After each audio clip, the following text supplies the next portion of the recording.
Good evening, सत श्री अकाल। ਅੱਜ ਜਿਹੜਾ ਹੈਗਾ ਆਪਾਂ 5 ਮਈ ਨੂੰ ਤੁਹਾਡੇ ਰੂਬਰੂ ਹੋ ਰਹੇ ਹਾਂ। ਅੱਜ ਆਪਾਂ ਕੋਵਿਡ ਬਾਰੇ ਗੱਲ ਕਰਨੇ ਆ। ਕੋਵਿਡ ਬਾਰੇ ਗੱਲ ਕਰਨ ਤੋਂ ਪਹਿਲਾਂ ਮੈਂ ਤੁਹਾਨੂੰ ਇਹ ਦੱਸਦਾ ਕਿ ਕੱਲ੍ਹ ਸ਼ਾਮ ਨੂੰ ਕਾਫੀ ਹਨੇਰੀ ਆਈ, ਮੌਸਮ ਠੰਡਾ ਹੋ ਗਿਆ। ਤੁਹਾਨੂੰ ਵੀ ਲੱਗਿਆ ਹੋਣਾ ਵਧੀਆ ਹੋ ਗਿਆ ਮੌਸਮ, ਦੱਸੋ ਲੱਗਿਆ ਸੀ ਨਾ? ਹਰੇਕ ਨੂੰ ਲੱਗਦਾ ਹੈਗਾ। ਬਟ ਜੋ ਕੋਵਿਡ ਦੇ ਨਾਲ ਇਹਦਾ ਕੀ ਸੰਬੰਧ ਹੈ ਜਦੋਂ ਮੈਂ ਦੱਸੂਗਾ ਫਿਰ ਤੁਹਾਨੂੰ ਇਸ ਚੀਜ਼ ਦੀ ਸੀਰੀਅਸਨੈਸ ਦਾ ਪਤਾ ਲੱਗੂਗਾ। ਕੱਲ੍ਹ ਜਿਸਲੇ ਸ਼ਾਮ ਨੂੰ ਇਹ ਹਨੇਰੀ ਆਈ ਹੈ, ਹਿਮਾਚਲ 'ਚ ਬੱਦੀ ਤੋਂ ਸਾਡੀ ਆਕਸੀਜਨ ਆਉਂਦੀ ਹੈ 5 ਵੱਡੇ ਹਸਪਤਾਲਾਂ ਦੀ। ਹੋਇਆ ਇਹ ਕਿ ਜਿਹੜੀ ਸ਼ਾਮ ਨੂੰ ਆਕਸੀਜਨ ਆਉਣੀ ਸੀ ਉੱਥੇ ਹਨੇਰੀ ਆ ਕੇ ਬਿਜਲੀ ਦੀ ਸਪਲਾਈ ਬੰਦ ਹੋਈ, ਪਲਾਂਟ ਬੱਦੀ ਦਾ ਬੰਦ ਹੋਇਆ। ਜਦੋਂ ਇੱਕ ਵਾਰੀ ਆਕਸੀਜਨ ਦਾ ਪਲਾਂਟ ਹਾਈ ਪ੍ਰੈਸ਼ਰ 'ਤੇ ਬੰਦ ਹੁੰਦਾ ਤਾਂ ਉਹ 5 ਘੰਟੇ ਫਿਰ ਬੰਦ, 5 ਘੰਟੇ ਲੱਗ ਜਾਂਦੇ ਉਹਨੂੰ ਚੱਲਣ ਲਈ। ਸ਼ਾਮ ਨੂੰ 2 ਹਸਪਤਾਲਾਂ ਦੀ ਜਿਹੜੀ ਆਕਸੀਜਨ ਆਈ ਨਹੀਂ। ਜਦੋਂ ਆਕਸੀਜਨ ਨਹੀਂ ਆਈ ਤਾਂ ਇਹਨਾਂ ਹਸਪਤਾਲਾਂ ਦੇ ਵਿੱਚ ਇੱਕ 'ਚ 62 ਬੰਦੇ ਪਏ ਸੀ, ਚਲੋ ਮੈਂ ਨਾਮ ਤੱਕ ਹੀ ਲੈਣੇ, 104 ਬੰਦੇ ਪਏ ਸੀ ਔਰ ਆਕਸੀਜਨ ਸਿਰਫ ਰਾਤ ਦੇ ਅੱਧੀ ਰਾਤ ਤੱਕ ਦੀ ਸੀਗੀ। ਇੱਕਦਮ ਮਤਲਬ ਜਦੋਂ ਆਮ ਲੋਕਾਂ ਨੂੰ ਲੱਗ ਰਿਹਾ ਹੋਣਾ ਵੀ ਰਾਹਤ ਮਿਲ ਗਈ ਗਰਮੀ ਤੋਂ ਜਾਂ ਬਹੁਤ ਜ਼ਿਆਦਾ ਕੋਈ ਮਜ਼ਾ ਆ ਰਿਹਾ ਹੈਗਾ, ਬਹੁਤ ਵਧੀਆ ਮੌਸਮ ਹੋ ਗਿਆ, ਉਸ ਟਾਈਮ ਸਾਡੀ ਪੂਰੀ ਟੀਮ ਜਾਂ ਡਾਕਟਰਸ ਦੀ ਪੂਰੀ ਟੀਮ ਤਾਂ ਇੰਨੀ ਕੁ ਚਿੰਤਤ ਸੀਗੀ ਵੀ ਹੁਣ ਇਹਦਾ ਕੀ ਕੀਤਾ ਜਾਵੇ। ਜਿਹੋ ਜਿਹੀਆਂ ਘਟਨਾਵਾਂ ਤੁਸੀਂ ਦਿੱਲੀ ਬੰਬੇ ਸੁਣੀਆਂ ਵੀ ਰਾਤ ਨੂੰ ਇਹ ਦੋਨੇ ਹਸਪਤਾਲਾਂ 'ਚ ਮਿਲਾ ਕੇ 166 ਮਰੀਜ਼ ਸੀਗੇ। ਇਮੀਡੀਏਟਲੀ ਅਸੀਂ ਇੱਕ ਹੋਰ ਵੱਡੇ ਹਸਪਤਾਲ ਦਾ ਜਿਹੜਾ ਟੈਂਕਰ ਆਇਆ ਖੜਿਆ ਸੀ ਉਸ 'ਚੋਂ 1 ਟਨ ਦੀ ਕਟੌਤੀ ਕਰਕੇ ਇੱਕ ਹਸਪਤਾਲ ਦੇ ਵਿੱਚ ਭੇਜਿਆ ਔਰ ਇੱਕ ਹਸਪਤਾਲ ਦੇ ਵਿੱਚ ਅਸੀਂ ਲੋਕਲ 250 ਸਿਲੰਡਰ ਭਰਾ ਕੇ ਭੇਜੇ। ਤਾਂ ਅਸੀਂ ਰਾਤ ਰੱਬ ਕਰਕੇ ਕੱਟੀ। ਸਵੇਰੇ 12 ਵਜੇ ਦੇ ਕਰੀਬ ਅੱਜ ਜਿਹੜੀ ਤੜਕੇ ਸੁਬਾਹ ਆਕਸੀਜਨ ਬਣੀ ਹੈ ਬੱਦੀ 'ਚ ਉਹ ਆਈ ਹੈ। ਤੁਸੀਂ ਸੋਚਦੇ ਹੋਵੋਗੇ ਵੀ ਇਹ ਲੰਬੀ ਸਟੋਰੀ ਮੈਂ ਤੁਹਾਨੂੰ ਕਿਉਂ ਦੱਸੀ ਹੈ। ਮੇਰਾ ਸਿਰਫ ਦੱਸਣ ਦਾ ਇਹ ਤੁਹਾਨੂੰ ਮਕਸਦ ਹੈਗਾ ਹੈ ਕਿ ਸਾਡੀ ਆਕਸੀਜਨ ਦੀ ਸਥਿਤੀ ਇਹ ਹੈ। ਸਾਡੀ ਕੀ ਸਾਰੇ ਸਟੇਟਾਂ ਦੀ ਆਕਸੀਜਨ ਬਣਦੀ 2-3 ਸਟੇਟਾਂ 'ਚ ਹੀ ਹੈ ਨਾਰਥ ਇੰਡੀਆ ਦੇ ਵਿੱਚ। ਉੱਤਰਾਖੰਡ 'ਚ ਬਣਦੀ ਹੈ, ਹਿਮਾਚਲ 'ਚ ਬਣਦੀ ਹੈ, ਯੂਪੀ 'ਚ ਕਿਤੇ ਬਣਦੀ ਹੈ, ਥੋੜ੍ਹੀ ਜਿਹੀ ਪਾਣੀਪਤ ਵੀ ਬਣਦੀ ਹੈ। ਜਦੋਂ ਬਾਕੀ ਆਪਾਂ ਇੱਕ ਸਾਹ ਦੇ ਲਈ ਡਿਪੈਂਡੈਂਟ ਹੈ ਬਾਹਰੋਂ ਆਕਸੀਜਨ 'ਤੇ। ਕੀ ਇਹੋ ਜਿਹੀ ਸਥਿਤੀ ਦੇ ਵਿੱਚ ਕੋਈ ਵੀ ਬੰਦਾ ਇਸ ਗੱਲ ਦਾ ਰਿਸਕ ਲਊਗਾ ਵੀ ਮੈਂ ਹਸਪਤਾਲ 'ਚ ਜਾ ਕੇ ਦਾਖਲ ਹੋਵਾਂ? ਜਾਂ ਜਿਹੜੇ ਦਾਖਲ ਸੀਗੇ ਉਹਨਾਂ ਦੀ ਮੈਂ ਤੁਹਾਨੂੰ ਦੱਸਤੀ। ਮਤਲਬ ਅਸੀਂ ਦਿਨ ਰਾਤ ਕੰਮ ਕਰਕੇ ਜਾਂ ਡਾਕਟਰਸ ਦੀ ਟੀਮ ਨੇ ਕੰਮ ਕਰਕੇ ਆਕਸੀਜਨ ਦੇ ਵਿਚਾਰੇ ਜਿਨ੍ਹਾਂ ਨੇ ਸਿਲੰਡਰ ਭਰੇ, ਜਿਨ੍ਹਾਂ 'ਚ ਵਰਤਮਾਨ ਸਟੀਲਸ ਵੀ ਹੈਗਾ, ਅੱਜ ਅਸੀਂ ਸਨਮਾਨ ਕਰਕੇ ਆਏ ਹਾਂ, ਵੈਲਟੈਕ ਵਾਲੇ ਵੀ ਨੇ, ਹੋਰ ਕਈ ਨੇ, ਕ੍ਰਿਸ਼ਨਾ ਏਜੰਸੀਜ਼ ਹੈ, ਕਈ ਨੇ, ਹਰਪ੍ਰੀਤ ਕਰਾਈਜੈਨਿਕਸ ਹੈ, ਕਿੰਨੇ ਹੀ ਨੇ, ਦਿਨ ਰਾਤ ਚਲੋ ਕੰਮ ਕਰ ਰਹੇ ਆ। ਸੋ ਮੇਰਾ ਇਹ ਸਾਰੀ ਸਟੋਰੀ ਤੁਹਾਨੂੰ ਦੱਸਣ ਦਾ ਇਹ ਭਾਵ ਸੀਗਾ ਕਿ ਸਥਿਤੀ ਸੀਰੀਅਸ ਹੈਗੀ ਹੈ। ਜਿਵੇਂ ਗੱਡੀ ਆਪਣੀ ਕੋਈ ਡਿਜ਼ਾਈਨਡ ਹੁੰਦੀ ਹੈ ਉਸ 'ਤੇ ਜਦੋਂ ਉਹਦਾ ਸਪੀਡੋਮੀਟਰ ਹੈ ਉਹ 200 ਕਿਲੋਮੀਟਰ ਤੱਕ ਲਿਖਿਆ ਹੁੰਦਾ ਜਾਂ 220 ਕਿਲੋਮੀਟਰ ਤੱਕ ਵੀ ਕਈ ਵਧੀਆ ਗੱਡੀਆਂ ਦਾ, ਲੁਧਿਆਣੇ ਦੇ ਲੋਕਾਂ ਕੋਲ ਬਹੁਤ ਵਧੀਆ ਗੱਡੀਆਂ ਨੇ, ਪਰ ਉਹ 220 ਤੇ ਥੋੜ੍ਹੀ ਹਮੇਸ਼ਾ ਚੱਲ ਸਕਦੀ ਹੈ ਗੱਡੀ। ਕੋਈ ਵੀ ਜ਼ਿੰਦਗੀ ਦੀ ਗੱਡੀ ਹੈ ਜਿਹੜੀ ਮੈਕਸਿਮਮ ਸਪੀਡ 'ਤੇ ਪੂਰਾ ਲੰਬਾ ਸਮਾਂ ਨਹੀਂ ਚੱਲ ਸਕਦੀ। 1-2 ਸੈਕਿੰਡ ਲਈ ਚੱਲ ਗਈ, ਕੋਈ ਤੁਹਾਡੀ ਜ਼ਿੰਦਗੀ ਨੂੰ ਪ੍ਰੋਬਲਮ ਆ ਗਈ। ਆਕਸੀਜਨ ਵਾਲੀ ਅਤੇ ਬੈੱਡਾਂ ਵਾਲੀ ਆਪਣੀ ਜਿਹੜੀ ਗੱਡੀ ਹੈ ਉਹ ਬਿਲਕੁਲ ਹੁਣ 200 ਵਾਲੀ ਸਪੀਡ 'ਤੇ ਵਾਲੀ ਗੱਲ ਹੈ। ਇਸ ਤੋਂ ਉੱਪਰ ਜੇ ਆਪਾਂ ਇਹਨੂੰ ਪੁਸ਼ ਕਰਾਂਗੇ, ਜਿਵੇਂ ਮੈਂ ਰਾਤ ਵਾਲੀ ਸਥਿਤੀ ਤੁਹਾਨੂੰ ਦੱਸੀ ਹੈ, ਜੇ ਅੱਜ ਖੁਦਾ ਨਾ ਖਾਸਤਾ ਉਹ ਬਿਜਲੀ ਬੱਦੀ ਅੱਜ ਸਵੇਰੇ ਵੀ ਨਾ ਚੱਲਦੀ ਔਰ ਦੁਪਹਿਰੇ ਵੀ ਨਾ ਆਉਂਦੀ, ਫਿਰ ਆਪਣਾ ਕੀ ਬਣਦਾ? ਅੱਜ ਦੀ ਡੇਟ 'ਚ ਆਪਣੇ ਕੋਲ ਲੈਵਲ 2 ਦੇ 1387 ਪੇਸ਼ੈਂਟ ਨੇ, 526 ਲੈਵਲ 3 ਦੇ ਹੋ ਗਏ। ਕੁੱਲ ਮਿਲਾ ਕੇ 1913 ਪੇਸ਼ੈਂਟ ਆਪਣੇ ਕੋਲ ਦਾਖਲ ਨੇ। ਪਿਛਲੀ ਲਹਿਰ ਦੇ ਵਿੱਚ ਇਹ 1100 ਸੀਗੇ ਔਰ ਇਹ ਹਰ ਰੋਜ਼ ਇਹ ਸੰਖਿਆ ਵਧੀ ਜਾ ਰਹੀ ਹੈ। ਸੋ ਮੇਰਾ ਦੇਖੋ, ਜਿਵੇਂ ਕੋਈ ਸ਼ਿਪ ਦਾ ਕੈਪਟਨ ਬਣਿਆ ਹੁੰਦਾ ਹੈਗਾ, ਨਾਲ ਦੀ ਨਾਲ ਤੁਸੀਂ ਦੇਖਿਆ ਹੋਣਾ, ਤੁਸੀਂ ਜਹਾਜ਼ਾਂ 'ਚ ਬਹੁਤ ਬੰਦੇ ਤੁਹਾਡੇ 'ਚ ਸਫ਼ਰ ਕੀਤੇ ਹੋਣੇ ਆ, ਕਈਆਂ ਨੇ ਫਿਲਮਾਂ 'ਚ ਦੇਖਿਆ ਹੋਣਾ, ਜਿਹੜਾ ਪਾਇਲਟ ਹੈ ਉਹ ਮਿੰਟੋ ਮਿੰਟੀ 5-7 ਮਿੰਟਾਂ ਬਾਅਦ ਕੋਈ ਨਾ ਕੋਈ ਅਨਾਊਂਸਮੈਂਟ ਚੱਲਦੀ ਰਹਿੰਦੀ ਹੈ ਵੀ ਹੁਣ ਟਰਬੂਲੈਂਸ ਚੱਲ ਰਹੀ ਹੈ, ਆਪਣੀਆਂ ਪੇਟੀਆਂ ਬੰਨ੍ਹ ਲਓ। ਸਾਰੇ ਬੰਦੇ ਪੇਟੀਆਂ ਬੰਨ੍ਹ ਕੇ ਬਹਿ ਜਾਂਦੇ ਆ ਵੀ ਆ ਹੁਣ ਜਹਾਜ਼ ਨੂੰ ਖਤਰਾ ਹੋ ਸਕਦਾ, ਹੁਣ ਐਂ ਕਰ ਲਓ, ਹੁਣ ਆਕਸੀਜਨ ਲਾ ਲਓ, ਫਲਾਣਾ ਕਰ ਲਓ, ਢਿੰਗੜਾ ਕਰ ਲਓ। ਸਾਰੀ ਗੱਲ ਆਉਂਦੀ ਹੈ ਕਿ ਨਹੀਂ ਆਉਂਦੀ? ਤੋ ਸਾਰੇ ਕੋਈ ਇੱਕ ਕੈਪਟਨ ਦੇ ਤੌਰ 'ਤੇ ਜਾਂ ਇੱਕ ਜਿਹੜਾ ਕਿ ਉਹਨੂੰ ਜਹਾਜ਼ ਨੂੰ ਚਲਾਉਂਦਾ ਹੁੰਦਾ, ਸ਼ਿਪ ਨੂੰ ਚਲਾਉਂਦਾ ਹੁੰਦਾ, ਉਹਦੇ ਤੌਰ 'ਤੇ ਜੋ ਇਨਫੋਰਮੇਸ਼ਨ ਹੈ ਸਵਾਰੀਆਂ ਨਾਲ ਸਾਰੀ ਸਾਂਝੀ ਕਰਨੀ ਜ਼ਰੂਰੀ ਹੈ। ਪਰ ਸਵਾਰੀਆਂ ਲਈ ਵੀ ਜ਼ਰੂਰੀ ਹੈ ਕਿ ਉਸ ਦੀ ਸੀਰੀਅਸਨੈਸ ਨੂੰ ਸਮਝ ਕੇ ਆਪਾਂ ਉਹਨਾਂ ਨੂੰ ਫੋਲੋ ਕਰੀਏ। ਜਿਹੜੀ ਇਹ ਡੇ ਟੂ ਡੇ ਪ੍ਰੋਬਲਮਸ ਆਉਂਦੀਆਂ ਨੇ, ਇਹ ਮੇਰਾ ਸਾਰਾ ਤੁਹਾਨੂੰ ਦੱਸਣ ਦਾ ਇਹ ਹੈ ਕਿ ਇਹ ਜਿਹੜੇ ਬੈੱਡਸ ਨੇ, ਆਕਸੀਜਨ ਨੇ, ਇਹ ਸਾਰੀਆਂ ਬਣੀਆਂ ਨੇ, ਬਟ ਇਹ ਕੋਈ ਬਹੁਤੀ ਵਧੀਆ ਸਥਿਤੀ ਤਾਂ ਨਹੀਂ ਹੈ ਵੀ ਆਪਾਂ ਉਹਨਾਂ ਬੈੱਡਾਂ 'ਤੇ ਜਾ ਕੇ ਪਈਏ। ਉਸ ਆਕਸੀਜਨ ਨੂੰ ਲਾਉਣਾ ਵੀ ਮੂੰਹ 'ਤੇ ਕੋਈ ਬਹੁਤ ਜ਼ਿਆਦਾ, it is not very comfortable position. ਉਹਨਾਂ ਪਰਿਵਾਰਾਂ ਨੂੰ ਜਾਂ ਜਿਹੜੇ ਮਰੀਜ਼ ਠੀਕ ਹੋ ਕੇ ਆਏ ਹੈ, ਕਿਸੇ ਵੇਲੇ ਤੁਸੀਂ ਗੱਲ ਕਰੋ, ਤੁਹਾਡੇ ਵੀ ਬਹੁਤ ਸਾਰੇ ਰਿਸ਼ਤੇਦਾਰ ਠੀਕ ਹੋਏ ਹੋਣਗੇ, ਉਹਨਾਂ ਨੂੰ ਪੁੱਛੋ, ਇਟਸ ਵੈਰੀ ਬੈਡ ਸਟੇਟ। ਸਾਡੇ ਵਰਗੇ ਜਿਹੜੇ ਕੰਮ ਕਰ ਰਹੇ ਹੈ, ਫਰੰਟ ਲਾਈਨ ਵਰਕਰ ਕੰਮ ਕਰ ਰਹੇ ਹੈ, ਰੇਹੜੀ ਫੜੀ ਵਾਲੇ ਕਰ ਰਹੇ ਹੈ, ਗਰੀਬ ਆਦਮੀ ਕੋਈ ਆਟੋ ਚਲਾਉਂਦਾ, ਕੋਈ ਰਿਕਸ਼ਾ ਚਲਾਉਂਦਾ, ਕੋਈ ਮਜ਼ਦੂਰੀ ਕਰਦਾ, ਉਹਨਾਂ ਦੀ ਤਾਂ ਚਲੋ ਮਜਬੂਰੀ ਹੈ। ਸੋ ਇਸ ਕਰਕੇ ਜਿਹੜੇ ਬੰਦੇ ਇਸ ਤੋਂ ਬਚ ਸਕਦੇ ਇਸ ਕਹਿਰ ਤੋਂ, ਕਿਰਪਾ ਕਰਕੇ, ਹੁਣ ਮੈਂ ਦੇਖ ਰਿਹਾ ਜਿਵੇਂ ਹੁਣੇ ਬਾਜ਼ਾਰ 'ਚ ਮੈਂ ਤੇ CP ਸਾਹਿਬ ਗੇੜਾ ਕੱਢਣ ਗਏ ਸੀ ਔਰ ਮੈਂ ਦੇਖਿਆ ਵੀ ਦੁਕਾਨਾਂ ਬੰਦ ਨੇ, ਜਸਟ ਇੱਕ ਤਫਰੀਹ ਲਈ ਲੋਕ ਬੈਠੇ ਹੈ। ਜੇ ਆਪਾਂ ਦੁਕਾਨਾਂ ਦੇ ਬਾਹਰ ਬੈਠੇ ਹੀ ਰਹਿਣਾ ਵੀ 9 ਤੋਂ 6 ਕਿਸੇ ਨੇ ਰੋਕਣਾ ਨਹੀਂ, ਵੀ 6 ਵਜੇ ਹੀ ਸਾਇਰਨ ਵੱਜਣਾ, ਫਿਰ ਤਾਂ ਮਿੱਤਰੋ ਤੁਹਾਡੀ ਮਰਜ਼ੀ ਹੈਗੀ ਹੈ। ਬਟ ਆਪਾਂ ਫਿਰ ਬਿਮਾਰੀ ਤਾਂ ਆਪਾਂ ਉਨੀ ਲੈ ਕੇ ਆਉਣ ਦਾ ਆਪਣਾ ਹਰਜ਼ਾ ਹੈਗਾ। ਅੱਜ ਦੇ ਜਿਹੜੇ ਸਵਾਲ ਵੀ ਨੇ ਉਹ ਜ਼ਿਆਦਾਤਰ ਇਸੇ ਗੱਲ 'ਤੇ ਕੌਨਸਨਟ੍ਰੇਟਡ ਨੇ ਕਿ ਵੀ ਕਰਫਿਊ ਇੱਦਾਂ ਨਹੀਂ ਇੱਦਾਂ ਹੋਣਾ ਚਾਹੀਦਾ ਸੀ, ਉਹ ਦੁਕਾਨ ਖੁੱਲ੍ਹਣੀ ਚਾਹੀਦੀ ਸੀ, ਉਹ ਨਹੀਂ ਖੁੱਲ੍ਹਣੀ ਚਾਹੀਦੀ ਸੀ। ਪਹਿਲੀ ਗੱਲ ਤਾਂ ਮੈਂ ਐਟ ਦਾ ਵੈਰੀ ਆਊਟਸੈਟ ਮੰਨ ਲਾ ਕਿ ਕਰਫਿਊ ਇੱਕ ਆਈਡੀਅਲ ਸਿਚੁਏਸ਼ਨ ਨਹੀਂ ਹੈ, ਨਾ ਹੀ ਲੋਕਡਾਊਨ ਹੈ। This is not N ideal situation. ਇਹ ਤਾਂ ਇੱਕ ਮਨ 'ਤੇ ਪੱਥਰ ਰੱਖ ਕੇ ਕਰਨ ਵਾਲੀ ਗੱਲ ਹੈ ਵੀ ਜਦੋਂ ਕੋਈ ਹੋਰ ਰਸਤਾ ਦਿਖਦਾ ਹੀ ਨਹੀਂ ਵੀ ਚਲੋ ਕਰ ਲਓ। ਫਿਰ ਸਰਕਾਰ ਜਦੋਂ ਕਹਿੰਦੀ ਹੈ ਵੀ ਇਸੈਂਸ਼ੀਅਲ ਖੋਲ੍ਹ ਲਓ, ਨੋਨ ਇਸੈਂਸ਼ੀਅਲ ਰਹਿਣ ਦਿਓ, ਉਹਦਾ ਮਤਲਬ ਇਹ ਹੈ ਕਿ ਵੀ ਜਿਹੜੀ ਚੀਜ਼ ਬਗੈਰ ਸਰਦਾ ਹੀ ਨਹੀਂ। ਹੁਣ ਜੇ ਦੁੱਧ ਪੀਣਾ ਬੰਦੇ ਨੇ ਰੋਜ਼ ਹੀ ਪੀਣਾ, ਸਬਜ਼ੀ ਖਾਣੀ ਹੈ, ਗਰੋਸਰੀ ਉਹਨੂੰ ਪਰਚੂਨੀ ਚਾਹੀਦੀ ਹੈ ਤਾਂ ਚਾਹੀਦੀ ਹੈ। ਸੋ ਕੋਈ ਲੋਕ ਪੁੱਛਦੇ ਵੀ ਕਿਹਨੂੰ ਤੁਸੀਂ ਇਸੈਂਸ਼ੀਅਲ ਸਮਝਦੇ ਹੋ, ਕੱਪੜਿਆਂ ਨੂੰ ਤੁਸੀਂ ਇਸੈਂਸ਼ੀਅਲ ਸਮਝਦੇ ਹੋ ਕਿ ਨਹੀਂ ਸਮਝਦੇ ਹੋ। ਯਾਰ ਮੇਰੇ ਸਮਝਣ ਨਾਲ ਕੀ ਹੈ, ਇਹਨੂੰ ਇੱਕ ਆਪਾਂ ਇੱਕ ਅਕੈਡਮਿਕ ਬਹਿਸ ਕਹਿੰਦੇ ਆ ਅੰਗਰੇਜ਼ੀ 'ਚ। ਅਕੈਡਮਿਕ ਬਹਿਸ ਹੁੰਦਾ ਵੀ ਕਿਤਾਬੀ ਜਾਂ ਫਲਸਫੇ ਦੀ ਕੋਈ ਬਹਿਸ ਹੈ। ਜਦੋਂ ਫ੍ਰੀ ਸਮਾਂ ਹੋਊਗਾ ਜਿੰਨੀ ਮਰਜ਼ੀ ਲੰਬੀ ਕਰ ਲਓ, ਇਹਦਾ ਕੋਈ ਅੰਤ ਨਹੀਂ ਹੈਗਾ। ਬਟ ਅਲਟੀਮੇਟਲੀ ਹੁਣ ਜੇ ਕੋਈ ਮੰਨ ਲਓ ਕੋਈ ਬੱਸ ਦਾ ਡਰਾਈਵਰ ਹੈ, ਉਹ ਬੱਸ ਚਲਾ ਰਿਹਾ ਹੈਗਾ, ਸਾਰੀਆਂ 52 ਸਵਾਰੀਆਂ ਬੈਠੀਆਂ, ਕੋਈ ਕਹੇ ਯਾਰ ਸੱਜੇ ਨੂੰ ਮੋੜ ਲੈ, ਕੋਈ ਖੱਬੇ ਨੂੰ ਮੋੜ ਲੈ। ਜੇ ਤੂੰ ਉੱਚਾ ਹੋ ਕੇ ਬੈਠੇ ਤਾਂ ਬਹੁਤ ਵਧੀਆ ਗੱਡੀ ਚੱਲੂਗੀ, ਕੋਈ ਕਹੇ ਇਹਨੂੰ ਕਰ ਲੈ ਇਹਨੂੰ ਕਰ ਲੈ। ਫਿਰ ਡਰਾਈਵਰ ਤਾਂ 52 ਬੰਦਿਆਂ ਦੀ ਗੱਲ ਹੀ ਸੁਣਦਾ ਰਹਿ ਜੂਗਾ। ਔਰ ਆਪਣੇ ਜ਼ਿਲ੍ਹੇ 'ਚ ਤਾਂ ਸੁੱਖ ਨਾਲ 40-45 ਲੱਖ ਲੋਕ ਹੈਗੇ ਨੇ। ਸੋ ਕਈ ਵਾਰੀ ਇਹ ਡਰਾਈਵਰ ਦੀ ਸਮਝ 'ਤੇ ਵੀ ਹੁੰਦਾ ਹੈ, ਕੋਈ ਠੀਕ ਵੀ ਹੋ ਸਕਦਾ, ਗਲਤ ਵੀ ਹੋ ਸਕਦਾ। ਔਰ ਮੈਂ ਤਾਂ ਪਹਿਲਾਂ ਹੀ ਮੰਨ ਰਿਹਾ ਵੀ ਇਹ ਕਰਫਿਊ ਵਗੈਰਾ ਇਹ ਕੋਈ ਆਈਡੀਅਲ ਸਥਿਤੀ ਨਹੀਂ ਹੈ। ਸਰਕਾਰ ਤਾਂ ਚਾਹੁੰਦੀ ਸੀ, ਤੁਸੀਂ ਦੱਸੋ ਦੀਵਾਲੀ ਦੁਸਹਿਰੇ 'ਤੇ ਕਿਸੇ ਨੇ ਰੋਕਿਆ, ਨਵੇਂ ਸਾਲ 'ਤੇ ਕਿਸੇ ਨੇ ਰੋਕਿਆ, ਲੋਹੜੀ 'ਤੇ ਕਿਸੇ ਨੇ ਰੋਕਿਆ, ਇਹਨੂੰ ਹੋਲੀ ਤੱਕ ਵੀ ਕਿਸੇ ਨੇ ਕੋਈ ਬਹੁਤਾ ਨਹੀਂ ਕੁਛ ਕਿਹਾ। ਹੁਣ ਜਦੋਂ ਹਾਲਾਤ ਹੀ ਇੱਦਾਂ ਦੇ ਹੋ ਗਏ, ਤੁਹਾਡੀ ਜ਼ਿੰਦਗੀ ਤੁਹਾਡੀ ਕਮਾਈ ਅਤੇ ਆਜੀਵਕਾ ਨਾਲੋਂ ਵੱਧ ਜ਼ਰੂਰੀ ਹੈ। ਫਿਰ ਗਵਰਨਮੈਂਟ ਨੇ ਇਹ ਦੇਖ ਕੇ ਵੀ ਯਾਰ ਲੋਕਡਾਊਨ ਲਾਵਾਂਗੇ, ਜਿਹੜੇ ਸਭ ਤੋਂ ਗਰੀਬ ਬੰਦੇ ਨੇ ਉਹ ਜਮਾਂ ਹੀ ਰਗੜੇ ਜਾਣਗੇ ਵੀ ਆਪਾਂ ਐਂ ਕਰੀਏ ਕੁਛ ਕੁ ਦਿਨ ਦੁਕਾਨਾਂ ਬੰਦ ਕਰ ਲਈਏ। ਸੋ ਮੈਂ ਤਾਂ ਇਹੀ ਕਹਿ ਸਕਦਾ ਹੈਗਾ ਵੀ ਤੁਹਾਡੇ ਕੋਲ ਸਲਾਹਾਂ ਬਹੁਤ ਅੱਛੀਆਂ ਹੋ ਸਕਦੀਆਂ ਨੇ ਔਰ ਬਹੁਤ ਸਾਰੀਆਂ ਉਹਨਾਂ 'ਚ ਲਾਗੂ ਕਰਨਯੋਗ ਵੀ ਹੋ ਸਕਦੀਆਂ, ਪਰ 15 ਤਰੀਕ ਐਡੀ ਦੂਰ ਤਾਂ ਨਹੀਂ ਹੈਗੀ ਯਾਰ। ਇਹਨਾਂ ਹਸਪਤਾਲਾਂ ਦੇ ਕਿਸੇ ਬੈੱਡ 'ਤੇ ਪੈਣਾ, ਬਿਮਾਰ ਹੋਣਾ, ਮੰਨੋ ਮੇਰੀ ਗੱਲ, ਮੈਂ ਜਾਣਦਾ ਲੋਕ ਬੜੇ ਔਖੇ ਨੇ, ਬੜੀਆਂ ਮਿੰਨਤਾਂ ਕਰਦੇ ਨੇ, ਜਿਨ੍ਹਾਂ ਦੇ ਪਰਿਵਾਰ ਬਿਮਾਰ ਨੇ। ਇੰਨੇ ਸਵੇਰ ਦੇ ਅਖਬਾਰ ਤੁਸੀਂ ਦੇਖੇ ਹੋਣਗੇ ਹਿੰਦੀ ਪੰਜਾਬੀ ਦੇ ਅੱਜ ਦੇ, ਇਹੋ ਜਿਹੀਆਂ ਤਸਵੀਰਾਂ ਨੇ, ਕਿਸੇ ਦੀ ਮਾਂ ਰੋ ਰਹੀ ਹੈ, ਕਿਸੇ ਦੀ ਭੈਣ ਰੋ ਰਹੀ ਹੈ। ਤਾਂ ਕਿੱਦਾਂ ਦੇ ਯਾਰ, ਕਿੱਦਾਂ ਦੀ ਸਥਿਤੀ 'ਚ ਹੈਗੇ ਨੇ ਲੋਕ। ਇਹ ਤੁਹਾਡੇ ਫਾਇਦੇ ਲਈ ਹੈ, ਕੋਈ ਸਰਕਾਰ ਕੋਈ ਇਹ ਚਾਹੂਗੀ?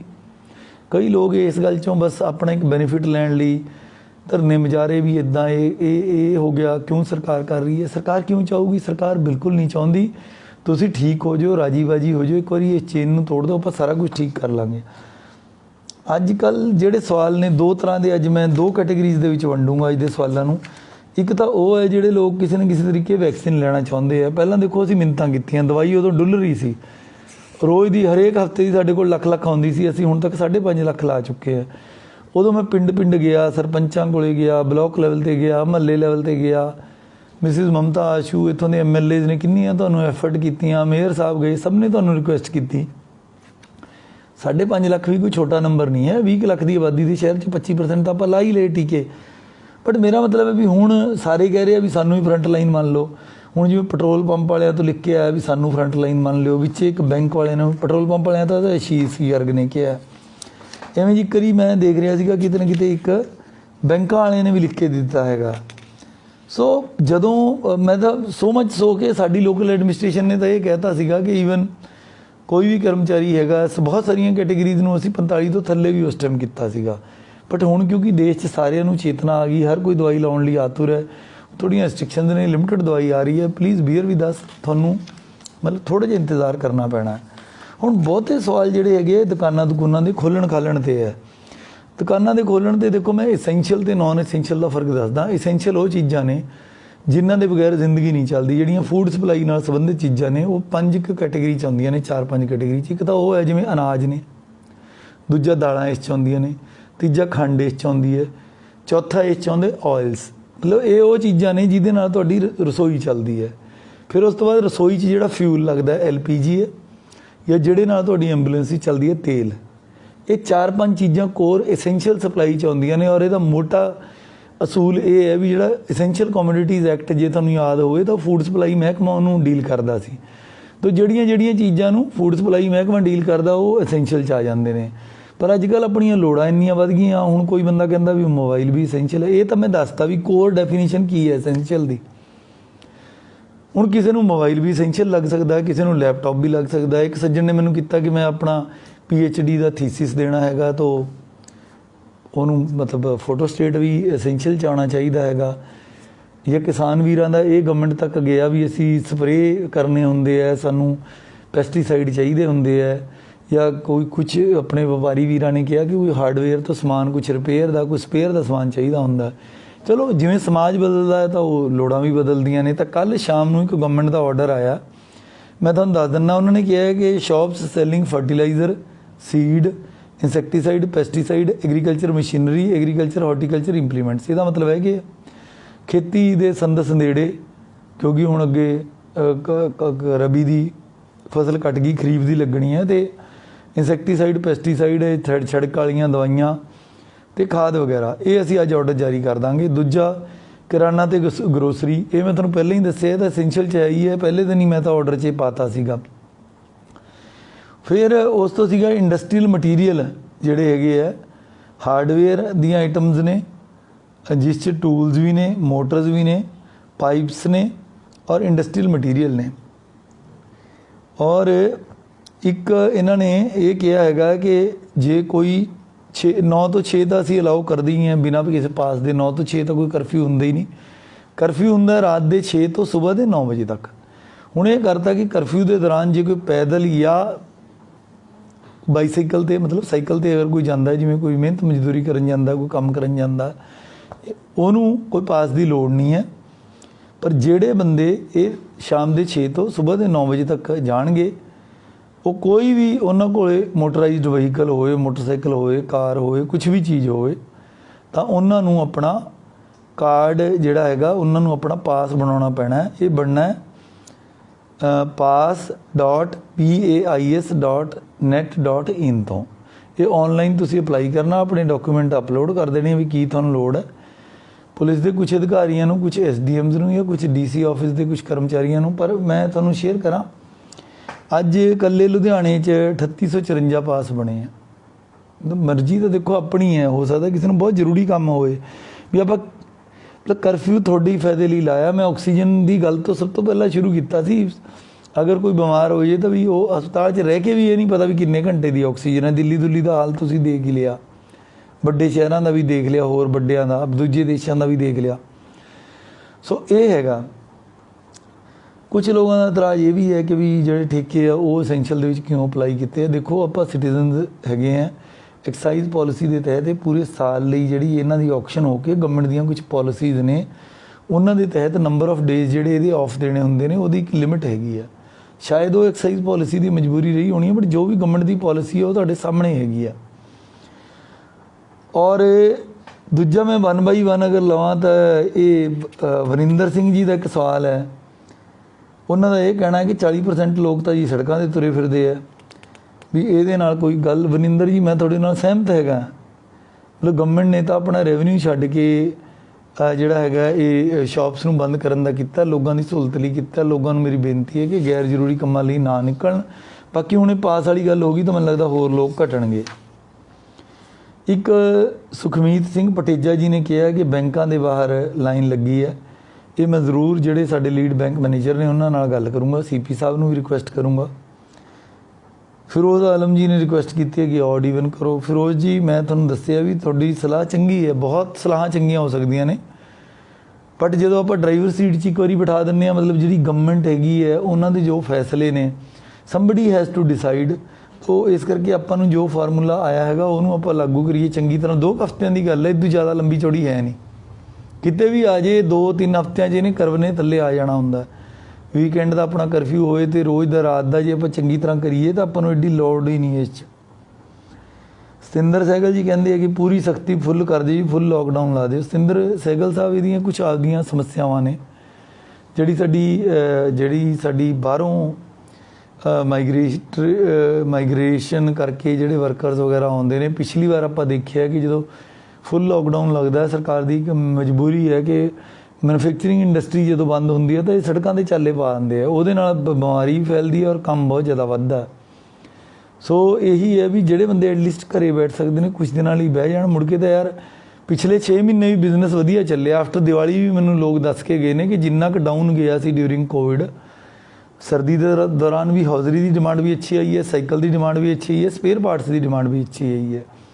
ਲੈਟਸ ਬੀ ਓਨੈਸਟ ਵਿਦ ਆਰਸੈਲਸ, ਕਿਉਂਕਿ ਇਹ ਸਾਰੇ ਫਿਗਰ ਦਾ ਡਾਟਾ, ਟੈਕਸਿਸ ਦਾ, ਵਪਾਰੀਆਂ ਨਾਲ ਮੇਲ ਮੁਲਾਕਾਤ, ਵਪਾਰ ਬਾਰੇ ਸਾਰੀ ਗੱਲ ਇਹ ਆਉਂਦੀ ਤਾਂ ਰਹਿੰਦੀ ਹੈਗੀ ਹੈ। No doubt it's not very ideal situation, ਮਤਲਬ ਵਪਾਰ ਨੂੰ ਬੰਦ ਕਰਨਾ ਇਹ ਬਹੁਤ ਅੱਛੀ ਗੱਲ ਨਹੀਂ ਹੈ। ਬਟ ਜਿੱਥੇ ਇਕੋਨਮੀ ਅਤੇ ਲੋਕਾਂ ਦੀ ਜਾਨ ਦੀ ਗੱਲ ਆ ਜਾਏ ਤਾਂ ਮੈਨੂੰ ਲੱਗਦਾ ਲੋਕਾਂ ਦੀ ਜਾਨ ਨੂੰ ਤਰਜੀਹ ਦੇਣੀ ਚਾਹੀਦੀ ਹੈ।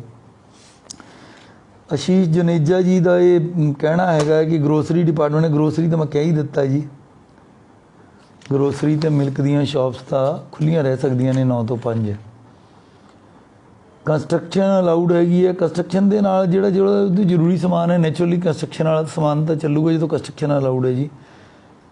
ਹੈਰੀ ਗਰਗ ਵੀ ਇਹੀ ਕਹਿੰਦੇ ਆ, ਹੈਰੀ ਗਰਗ ਜੀ ਕਹਿੰਦੇ ਆ ਕਿ ਵੀ ਬਾਹਰ ਲੋਕ ਘੁੰਮ ਰਹੇ ਆ ਜੀ। ਠੀਕ ਹੈ, ਆਪਾਂ ਸਮਝਾਈਏ ਜੀ, ਪੁਲਿਸ ਵੀ ਸਮਝਾ ਰਹੀ ਹੈ, ਮੈਂ ਵੀ ਕੋਸ਼ਿਸ਼ ਕਰੂੰਗਾ ਕਿ ਨਾ ਘੁੰਮਣ ਜੀ। ਬਿਜਲੀ ਦੀਆਂ ਦੁਕਾਨਾਂ ਬਾਰੇ ਹਰਮਨਦੀਪ ਸਿੰਘ ਜੀ, ਬਿਜਲੀ ਦੀਆਂ ਦੁਕਾਨਾਂ ਅਸੀਂ ਨਹੀਂ ਅਲਾਓ ਕੀਤੀਆਂ, please bear with us. No doubt ਬਿਜਲੀ ਅੱਜ ਕੀ ਜ਼ਰੂਰਤ ਬਣ ਗਈ ਹੈ, ਬਟ ਜੇ ਆਪਾਂ ਇੱਦਾਂ ਕਰਦੇ ਕਰਦੇ ਸਾਰਾ ਕੁਝ ਖੋਲਾਂਗੇ, ਸਾਰਾ ਕੁਝ ਹੀ ਜ਼ਰੂਰੀ ਹੈ। ਬੱਚਿਆਂ ਦੀ ਸਟੇਸ਼ਨਰੀ ਵੀ ਜ਼ਰੂਰੀ ਹੈ, ਸਾਰਾ ਕੁਝ ਹੀ, ਕਿਹੜੀ ਚੀਜ਼ ਜ਼ਰੂਰੀ ਨਹੀਂ ਅੱਜ ਦੇ ਜ਼ਮਾਨੇ 'ਚ, ਪਰ ਸਿਹਤ ਸਭ ਤੋਂ ਜ਼ਰੂਰੀ ਹੈ। ਦਲਜੀਤ ਚੱਗੜ ਜੀ ਵੀ ਕਹਿੰਦੇ ਹੈ ਕਿ ਇਹਨਾਂ ਨੂੰ ਵੀ ਸ਼ਾਇਦ ਪਸੰਦ ਨਹੀਂ ਆਇਆ ਲਾਕਡਾਊਨ ਜਾਂ ਜਿਹੜਾ ਇਹ ਕਰਫਿਊ ਕਰਨ ਲੱਗਿਆ ਹੈਗਾ। ਸੋ ਮੈਨੂੰ ਵੀ ਨਹੀਂ ਪਸੰਦ, ਬਟ ਮਜਬੂਰੀ ਹੈ। ਸਾਹਿਲ ਸੁਨੇਜਾ ਜੀ ਇਹ ਕਹਿੰਦੇ ਆ ਵੀ ਹੋਲਸੇਲਰ ਜਿਹੜੇ ਹੈਗੇ ਆ ਅਪ ਡਾਊਨ ਇਹਨਾਂ ਨੂੰ ਗੋਡਾਊਨਾਂ 'ਚ ਅਲਾਊਡ ਹੈ। ਸਾਡੀ ਉੱਥੇ ਦੁਕਾਨ ਵੀ ਅਸੀਂ ਖੋਲ੍ਹੀਏ। ਜੁਨੇਜਾ ਸਾਹਿਬ ਇਹਦਾ ਮੇਨ ਗੱਲ ਇਹ ਹੈ ਵੀ ਜਿਵੇਂ ਹੋਲਸੇਲ 'ਚ ਕੋਈ ਦਾਲਾਂ ਆਉਣੀਆਂ ਨੇ, ਸਾਬਣ ਸਰਫ ਆਉਣਾ, ਕੁਛ ਆਉਣਾ, ਤਾਂ ਕਰਕੇ ਅਸੀਂ ਅਲਾਓ ਕੀਤਾ। ਕੋਈ ਐਕਸਪੋਰਟ ਹੋਣੀ ਹੈ ਚੀਜ਼, ਬਟ ਜੇ ਆਪਾਂ ਉੱਥੇ ਨਾਲੋਂ ਨਾਲ ਦੁਕਾਨ ਖੋਲ੍ਹ ਕੇ ਪਰਚੂਨੀ ਵੀ ਕਰਾਂਗੇ, ਦੈਟ ਇਜ਼ ਨਾਟ ਅਲਾਊਡ। ਤੁਸੀਂ ਉਹਦੀ ਭਾਵਨਾ ਸਮਝੋ। ਮੰਡੀ 'ਚ ਵੀ ਇਹੀ ਪ੍ਰੋਬਲਮ ਆ ਰਹੀ ਹੈ। ਮੰਡੀ ਦੇ ਵਿੱਚ ਹੋਲਸੇਲਰ ਲਈ ਹੁੰਦੀ ਹੈ ਮੰਡੀ ਵੀ, ਵੱਡੇ ਵਪਾਰੀ ਉੱਥੋਂ ਖਰੀਦਣ, ਅੱਗੇ ਜਾ ਕੇ ਉਹ ਵੇਚਣ, ਛੋਟੀਆਂ ਰੇਹੜੀਆਂ ਜਿਹੜੀਆਂ ਹੈਗੀਆਂ ਗਲੀਆਂ 'ਚ ਜਾ ਕੇ ਵੇਚਣ। ਹੁਣ ਉੱਥੇ ਸਸਤਾ ਲੈਣ ਦੇ ਚੱਕਰ 'ਚ ਮਤਲਬ ਹਸਪਤਾਲ ਦਾ ਤੁਸੀਂ ਦੇਖੋ ਇੱਕ ਦਿਨ ਦਾ ਬਿੱਲ ਕਿੰਨਾ ਬਣਦਾ, ਸਿਹਤ ਦਾ ਕੀ ਲਾਸ ਹੈ ਜਿਹੜੇ ਬੰਦੇ ਦਾ ਹੋ ਜੇ। ਪਰ ਆਪਾਂ ਥੋੜ੍ਹਾ ਜਿਹਾ ਲਾਲਚ ਕਰਕੇ ਅੱਗੇ ਪਿੱਛੇ ਕਰਨਾ ਵੀ ਚਾਹੀਦਾ ਯਾਰ। ਮੈਂ ਵੀ ਸਰਫਾ ਕਰਦਾ ਜਿੱਥੇ 4 ਪੈਸੇ ਬਚਦੇ ਆ। ਹਰੇਕ ਘਰੇਲੂ ਪਰਿਵਾਰ ਚੱਲਣ ਵਾਲਾ ਹਰ ਬੰਦਾ ਇਹ ਗੱਲ ਸੋਚਦਾ ਵੀ ਜਿੱਥੋਂ 2 ਪੈਸੇ ਬਚਦੇ ਆ, ਜੇ ਸਬਜ਼ੀ ਸਸਤੀ ਮਿਲਦੀ ਹੈ ਖਰੀਦ ਲਈਏ। ਪਰ ਅੱਛੀ ਗੱਲ ਹੈ, ਪਰ ਇਹਨਾਂ ਦਿਨਾਂ ਦੇ ਦੌਰਾਨ ਕਿਰਪਾ ਕਰਕੇ ਹੋਲਸੇਲ ਮੰਡੀ 'ਚ ਨਾ ਜਾਓ। ਹੋਲਸੇਲ ਮੰਡੀ ਹੋਲਸੇਲ ਲਈ ਹੈ, ਉੱਥੋਂ ਸਸਤੀ ਜ਼ਰੂਰ ਮਿਲਦੀ ਹੈ ਚੀਜ਼, ਪਰ ਭੀੜ ਇੰਨੀ ਹੈ ਜੇ ਉਹਦੇ ਨਾਲ ਕਰੋਨਾ ਆ ਜੇ ਯਾਰ, ਉਸ ਤੋਂ ਵੱਡੀ ਜ਼ਹਿਮਤ ਕੀ ਹੋ ਸਕਦੀ ਹੈ। ਇਹ ਤਾਂ ਇੱਕ ਤਰ੍ਹਾਂ ਬਿਮਾਰੀ ਛੇੜਨ ਵਾਲੀ ਗੱਲ ਹੈ। ਅਸੀਂ ਸਾਰੇ ਰੇਹੜੀ ਵਾਲੇ ਭਰਾਵਾਂ ਨੂੰ ਇਹ ਬੇਨਤੀ ਕੀਤੀ ਜੇ ਕੋਈ ਉੱਥੇ ਜਾਊਗਾ ਕਾਰਵਾਈ ਕਰਾਂਗੇ। ਉੱਥੇ ਇਕੱਲੇ ਹੋਲਸੇਲਰ ਵਿਕੂਗਾ, ਫਿਰ ਅੱਗੇ ਰਿਟੇਲਰ ਜਿਹੜੇ ਆ ਉਹ ਗਲੀਆਂ 'ਚ ਵੇਚਣਗੇ। ਟਿਊਸ਼ਨ ਸੈਂਟਰ ਚੱਲ ਰਿਹਾ, ਆਨੰਦ ਸਿੰਘ ਦਾ ਕਹਿਣਾ। ਆਨੰਦ ਸਿੰਘ ਜੀ ਜੇ ਤੁਹਾਨੂੰ ਕੋਈ ਹੈਗੀ ਹੈ ਇੱਦਾਂ ਦੀ ਸੂਚਨਾ ਮੈਨੂੰ ਵਟਸਐਪ ਕਰ ਦਿਓ। ਸਾਡੇ ਵੱਲੋਂ ਤਾਂ ਬੰਦ ਨੇ, ਜੇ ਕੋਈ ਕਰੂਗਾ ਮੈਂ CP ਸਾਹਿਬ ਨੂੰ ਕਹਿ ਕੇ we will take very strict action. Pasleen Kaur ji ਕਹਿੰਦੇ ਹੈ ਇਹਨਾਂ ਨੇ ਵੀ ਠੇਕਿਆਂ 'ਤੇ ਇਤਰਾਜ਼ ਕੀਤਾ, ਇਹਦੇ ਬਾਰੇ ਮੈਂ ਪਹਿਲਾਂ ਹੀ ਦੱਸ ਚੁੱਕਿਆ ਹੈਗਾ। ਪੰਕਜ ਅਤੇ ਰੇਖਾ ਵਿਜ ਇਹਨਾਂ ਦਾ ਇਹ ਕਹਿ ਰਹੇ ਹੈ ਕਿ ਵੀ ਆਪਾਂ ਨੂੰ ਕਰੋਨਾ ਦਾ ਟੈਸਟ ਕਰਾਉਣਾ ਚਾਹੀਦਾ ਹੈਗਾ। ਇਹ ਬਿਲਕੁਲ ਠੀਕ ਹੈ, ਸਾਰਿਆਂ ਨੂੰ ਆਪਾਂ ਨੂੰ ਧਿਆਨ ਰੱਖਣਾ ਚਾਹੀਦਾ, ਟੈਸਟ ਕਰਾਉਣਾ ਚਾਹੀਦਾ। ਪਿਊਸ਼ ਬੰਸਲ ਇਹਨਾਂ ਨੇ ਕਿਹਾ ਬੈਂਕਰਸ ਦੀ ਟੈਸਟਿੰਗ ਹੋਣੀ ਚਾਹੀਦੀ ਹੈ।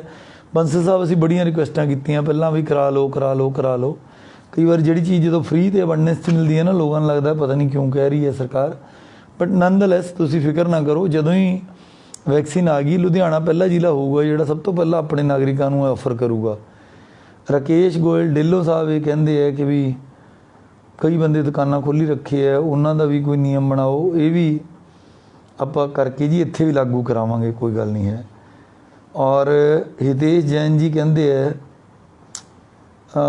ਵੀ ਫੈਕਟਰੀਆਂ 'ਚ ਰਸ਼ ਜ਼ਿਆਦਾ ਹੈ, ਦੁਕਾਨਾਂ 'ਤੇ ਘੱਟ ਹੈ। ਜੈਨ ਸਾਹਿਬ ਗੱਲ ਇਹ ਹੈ, ਮੈਂ ਤੁਹਾਨੂੰ ਪਹਿਲਾਂ ਹੀ ਦੱਸਿਆ ਪਿਛਲੀ ਵਾਰ ਜਿਹੜੀ ਲੇਬਰ ਚਲੀ ਗਈ ਉਹ 6-6 ਮਹੀਨੇ ਆਈ ਨਹੀਂ ਹੈ। ਔਰ ਜੈਨ ਸਾਹਿਬ ਇੱਕ ਗੱਲ ਆਪਾਂ ਨੂੰ ਮੰਨਣੀ ਵੀ ਪੈਣੀ ਹੈ, ਮੈਂ ਸਾਰੀਆਂ ਮਾਰਕੀਟ ਐਸੋਸੀਏਸ਼ਨਾਂ ਨੂੰ ਵੀ ਬੁਲਾ ਕੇ ਆ ਵੀ ਕਰਾ ਲਓ ਵੈਕਸੀਨੇਸ਼ਨ, ਸਾਰੇ ਵਰਕਰਾਂ ਦੀ ਕਰਾ ਲਓ। ਹੋਇਆ ਹੁੰਗਾਰਾ ਬਟ ਥੋੜ੍ਹਾ ਜਿਹਾ ਮੱਠਾ ਰਿਹਾ। ਬਟ ਸਾਡੇ ਜਿਹੜੇ ਇੰਡਸਟਰੀਲਿਸਟ ਨੇ ਉਹਨਾਂ 'ਚੋਂ ਮੈਜੋਰਿਟੀ ਨੇ ਆਪਣੀਆਂ ਕੰਪਨੀਆਂ 'ਚ ਵੈਕਸੀਨੇਸ਼ਨ ਕਰਾ ਕੇ 90% ਤੱਕ ਵਰਕਰ ਹੈ ਜਿਹੜੇ ਕਰਾ ਲਏ। ਔਰ ਫੈਕਟਰੀਆਂ 'ਚੋਂ ਕੋਈ ਬਹੁਤੇ ਕੇਸ ਆ ਨਹੀਂ ਰਹੇ ਹੁਣ। ਆਪਣੀਆਂ ਜਿਹੜੀਆਂ ਛੋਟੀਆਂ ਗਲੀਆਂ ਨੇ, ਪੁਰਾਣੇ ਆਪਣੇ ਲੋਕ ਜਿੱਥੇ ਰਹਿੰਦੇ ਹੈ, ਵਪਾਰ ਹੈ, ਮੀਡੀਓਕਰ ਵਰਗ ਹੈ, ਸਾਡੇ ਵਰਗੇ ਜਿਹੜੇ ਮੁਲਾਜ਼ਮ ਨੇ, ਉਹਨਾਂ ਚੋਂ ਦਫ਼ਤਰਾਂ ਚੋਂ ਇਹੋ ਜਿਹੀਆਂ ਥਾਵਾਂ ਤੋਂ ਜ਼ਿਆਦਾ ਕੇਸ ਆ ਰਹੇ ਆ। ਮਨਦੀਪ ਦੁੱਗਲ ਜੀ ਕਹਿੰਦੇ ਹੈ, ਇਹ ਵੀ ਇਹਨਾਂ ਨੂੰ ਵੀ ਰੋਸਾ ਹੈਗਾ ਵੀ ਕਿਉਂ ਸ਼ਾਪਕੀਪਰਸ 'ਤੇ ਨੁਕਸਾਨ ਹੋ ਰਿਹਾ ਹੈ। ਮਨਦੀਪ ਦੁੱਗਲ ਜੀ, ਜਿਵੇਂ ਕਿਸੇ ਬੱਚੇ ਦੇ ਆਪਾਂ ਟੀਕਾ ਲਾਉਂਦੇ ਹਾਂ ਨਾ, ਉਹ ਤਕਲੀਫ ਮੰਨਦਾ ਹੈਗਾ, ਸੇਮ ਸਾਡੀ ਸਰਕਾਰ ਦੀ ਹਾਲਤ ਹੈ। ਲਾਕਡਾਊਨ ਲਗਾ ਕੇ ਕਿਸੇ ਨੂੰ ਕੋਈ ਖੁਸ਼ੀ ਨਹੀਂ, ਮੈਂ ਤੀਜੀ ਚੌਥੀ ਵਾਰੀ ਰਿਪੀਟ ਕਰ ਰਿਹਾ, ਤੁਹਾਡੇ ਭਲੇ ਲਈ ਅਸੀਂ ਕਰ ਰਹੇ ਹਾਂ। ਔਰ ਅਗਰ if somebody lands up in hospital, ਇਸ ਤੋਂ ਬੁਰੀ ਕੋਈ ਗੱਲ ਨਹੀਂ ਹੋ ਸਕਦੀ। ਸੁਖਜਿੰਦਰ ਅਰੋੜਾ ਜੀ, ਉਹ ਇਹ ਕਹਿੰਦੇ ਹੈ, sir when vaccination will be available because my parents need second dose. Sukhjinder ji, ਥੋੜ੍ਹੀ ਥੋੜ੍ਹੀ ਕਰਕੇ ਵੈਕਸੀਨੇਸ਼ਨ ਆ ਰਹੀ ਹੈ। ਜਿਹੜੇ ਬੰਦਿਆਂ ਨੂੰ ਫਸਟ ਵੈਕਸੀਨੇਸ਼ਨ ਲੱਗੀ ਹੈ, ਉਹਨਾਂ ਨੂੰ ਸੈਕੰਡ ਵੈਕਸੀਨੇਸ਼ਨ ਦੇਣ ਲਈ ਸਰਕਾਰ ਦ੍ਰਿੜ ਸੰਕਲਪ ਹੈ। ਅੱਜ ਲੱਗੇ ਕੱਲ੍ਹ ਲੱਗੇ, ਉਹ ਜ਼ਰੂਰ ਲੱਗੂਗੀ। ਔਰ ਵੈਸੇ ਵੀ ਹੁਣ ਤਾਂ ਖੋਜ ਆ ਗਈ ਵੀ ਸੈਕੰਡ ਵੈਕਸੀਨ ਅਗਰ 2 ਤੋਂ ਲੈ ਕੇ 8 ਹਫ਼ਤਿਆਂ ਤੱਕ ਥੋੜ੍ਹਾ ਜਿਹਾ ਫਲੈਕਸੀਬਲ ਹੈ, ਥੋੜ੍ਹੀ ਲੇਟ ਵੀ ਹੋ ਜਾਏ ਤਾਂ ਵੀ ਉਹਦੀ ਐਫੀਕੇਸੀ ਅਪ ਟੂ 3 ਮਹੀਨੇ ਤੱਕ ਵੀ ਹੈਗੀ ਹੈ। ਮਤਲਬ ਜਿੰਨੀ ਲੇਟ ਲੱਗੂਗੀ ਉਨਾ ਫਾਇਦਾ ਹੀ ਹੈ। ਪਰ ਜਦੋਂ ਵੀ ਮੌਕਾ ਆਊਗਾ ਤੁਹਾਡੇ ਕੈਂਪ ਵੀ ਲੱਗੂਗਾ। ਤੁਸੀਂ ਸਿਵਲ ਹਸਪਤਾਲ 'ਚ ਅਤੇ ਸਿਵਲ ਸਰਜਨ ਦਫ਼ਤਰ 'ਚ ਰੋਜ਼ ਹੀ ਲੱਗਦੀ ਹੈ। ਕੋਵੈਕਸੀਨ ਵੀ ਅਵੇਲੇਬਲ ਹੈ, ਕੋਵੀਸ਼ੀਲਡ ਵੀ ਹੈ। ਔਰ 45 ਤੋਂ ਉੱਪਰ ਵਾਲਿਆਂ ਨੂੰ ਸਾਰਿਆਂ ਨੂੰ ਅਜੇ ਵੀ ਫ੍ਰੀ ਲੱਗੂਗੀ ਸਰਕਾਰੀ ਥਾਵਾਂ 'ਤੇ। ਪ੍ਰਾਈਵੇਟ 'ਚ ਹੁਣ ਪੇਡ ਹੋਊਗੀ। ਜੇ ਕੋਈ ਫੈਕਟਰੀ ਵਾਲਿਆਂ ਨੇ ਲਗਵਾਉਣੀ ਹੈ ਤਾਂ ਉਹਨਾਂ ਨੂੰ ਔਨਲਾਈਨ ਇਹਨੂੰ ਪਰਚੇਜ਼ ਕਰਨਾ ਪੈਣਾ, ਜਾਂ ਕਿਸੇ ਪ੍ਰਾਈਵੇਟ ਹਸਪਤਾਲ ਦੇ ਨਾਲ ਟਾਈ ਅਪ ਕਰਕੇ ਪੇਮੈਂਟ ਐਡਵਾਂਸ ਕਰਨੀ ਪੈਣੀ ਹੈ, ਤਾਂ ਸੈਂਟਰ ਗਵਰਨਮੈਂਟ ਜਾਂ ਸੀਰਮ ਇੰਸਟੀਟਿਊਟ ਵੱਲੋਂ ਇਹ ਵੈਕਸੀਨ ਆਊਗੀ।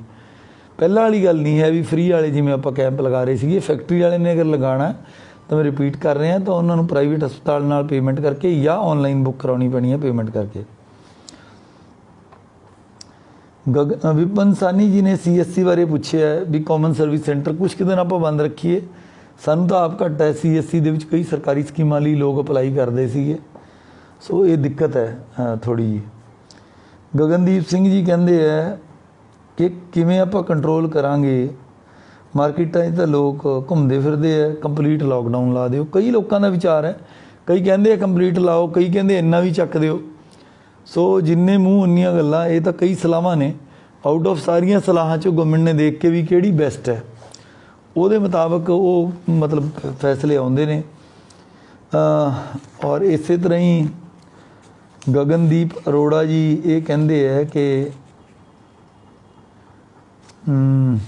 ਇਹ ਖੇਡਣ ਵਾਲਿਆਂ 'ਤੇ ਗੱਲ ਕਰਦੇ ਹੈ, ਜਾਂ ਕੋਈ ਗੁਰਦੁਆਰਾ ਸਾਹਿਬਾਨ 'ਚ ਲੋਕ ਜਿਹੜੇ ਜਾਂਦੇ ਹੈ ਉੱਥੇ ਥੋੜ੍ਹਾ ਬਹੁਤ ਦੇਖਿਆ ਜਾਵੇ। 20-20 ਦੀਆਂ ਟੀਮਾਂ ਕਹਿੰਦੇ ਖੇਡਾਂ ਖੇਡਦੀਆਂ ਨੇ।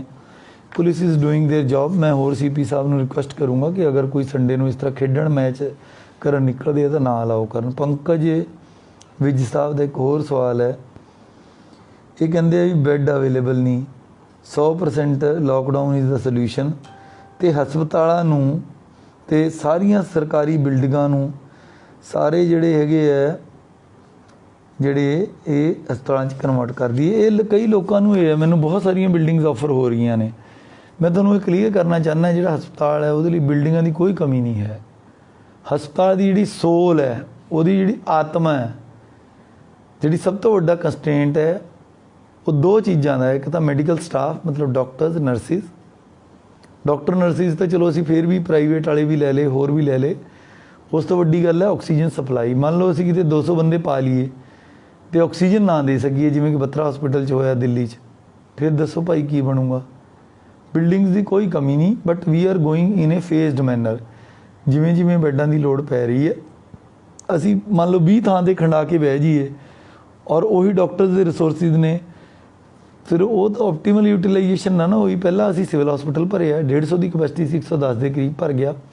ਹੁਣ ਅਸੀਂ ਵਰਧਮਾਨ 'ਚ 25-30 ਮਰੀਜ਼ ਆ ਗਏ, ਉੱਥੇ ਸਾਡਾ MCH ਹੈ, ਹਸਪੀਟਲ ਹੈ, ਉਹਨੂੰ ਭਰਾਂਗੇ। ਉਸ ਤੋਂ ਬਾਅਦ ਸਾਡਾ ਜਵੱਦੀ ਸੈਂਟਰ ਹੈ ਜਿਹੜਾ CSC, ਉੱਥੇ ਅਸੀਂ 70 ਬੈੱਡ ਆਲਰੇਡੀ ਕੋਵਿਡ ਦੇ ਤਿਆਰ ਕਰ ਲਏ, ਉਹਨੂੰ ਚਾਲੂ ਕਰਾਂਗੇ। ਜਦੋਂ ਉਹ ਭਰ ਜਾਏਗਾ ਫਿਰ ਆਪਾਂ ਮੈਰੀਟੋਰੀਅਸ ਸਕੂਲ ਦੇ ਵਿੱਚ ਜਿਹੜਾ ਹੈਗਾ ਤਿਆਰੀ ਕਰ ਲਈ ਹੋਰ 100 ਬੈੱਡਾਂ ਦੀ। So we are going in a phased manner. ਪਹਿਲਾਂ 50-50 ਕਰਾਂਗੇ ਦੋਨੇ ਥਾਵਾਂ 'ਤੇ, ਜਵੱਦੀ ਅਤੇ ਇੱਥੇ। ਔਰ ਜੇ ਫਿਰ ਆਪਾਂ ਨੂੰ ਲੋੜ ਪਈ ਤਾਂ ਜਿਹੜਾ ਆਪਣਾ ਯੂਨੀਵਰਸਿਟੀ ਦੇ ਜਿਹੜੇ ਹੋਸਟਲਸ ਨੇ ਉਹਨਾਂ 'ਚ ਕਮਰਿਆਂ 'ਚ ਬੈੱਡ ਵੀ ਲੱਗੇ ਆ, ਸਾਰਾ ਕੁਛ ਲੱਗੇ ਆ। ਔਰ ਇਹ ਸਾਰਾ ਕੁਝ ਬਣਾਉਣ ਦੇ ਵਿੱਚ ਅਸੀਂ ਇਹ ਵੀ ਦੇਖਣਾ ਹੁੰਦਾ ਵੀ ਹਸਪਤਾਲ ਦੇ ਨੇੜੇ ਕਿਹੜਾ ਹੈ। ਜਿਵੇਂ ਮੈਰੀਟੋਰੀਅਸ ਸਕੂਲ ਹੈ ਜਾਂ ਜਵੱਦੀ ਹੈ ਜਾਂ ਜਿਹੜਾ PAU ਦਾ ਜਿਹੜਾ ਹੋਸਟਲਸ ਨੇ, ਉਹ ਕਲੋਜ਼ ਪ੍ਰੋਕਸੀਮਿਟੀ 'ਚ ਨੇ। ਮਤਲਬ ਕਿਸੇ ਦੀ ਤਬੀਅਤ ਜ਼ਿਆਦਾ ਵਿਗੜ ਜੇ ਤਾਂ ਉਹਨੂੰ ਸਿਵਲ 'ਚ, CMC 'ਚ ਜਾਂ DMC 'ਚ ਅਸੀਂ ਸ਼ਿਫਟ ਕਰ ਸਕੀਏ। ਔਰ कई लोग ये कहते हैं कि काला बाजारी कहते भी हो रही है वैक्स देखो सैनिटाइज़र की देखो हैंड ग्लव तो सैनिटाइज़र की जी काला बाजारी ਉਹਦਾ टाइम बहुत पिछे लंघ गया जी।